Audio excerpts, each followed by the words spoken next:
I just want to read you this poster that I have because I hear a lot of pro-lifers say that life begins at conception. So my poster reads, "Life begins when you understand living women matter more than potential babies." What is it? What do you mean? If it's a potential baby, what is inside of a woman? It's a fetus? Is it living? No. How can it grow if it's not living? Actually, that's like saying if an acorn is a tree. When does the fetus become living? That's actually a good question, but that line... Yeah, of course, because you don't know it. Because it's living.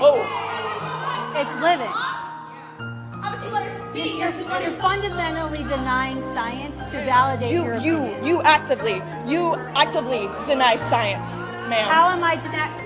What science did I deny, Darby? Okay, so let's look at some posters over here. But you don't have to be here. I need you to tell me what science. You just made an accusation that I denied science. What science did I deny?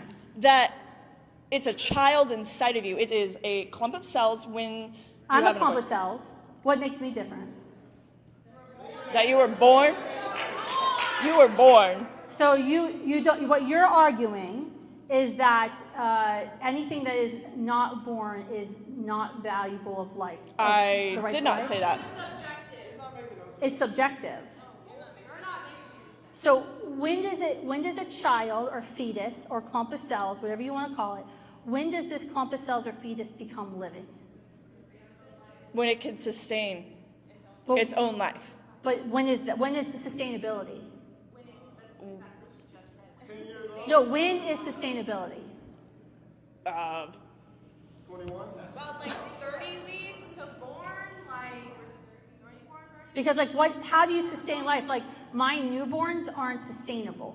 You can't just have a newborn and they just live on their own, right? Right. They're not sustainable. They need help and assistance to survive. So is a newborn not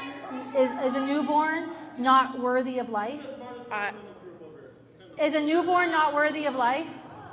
I do have one thing to say to you. How is it that when my mom was in college 30 years ago, she was protesting the exact same thing that me and these wonderful other women and men on this side have been protesting? How is it? Why? Why are we still protesting? Why are we still having to talk about this issue? It is a basic human right to have an abortion, to have a choice. The reason we're still having the question is because some people don't want to accept the natural consequences of heterosexual sex and be inconvenienced by another human life and want to selfishly choose to end human life in order to have their whims met.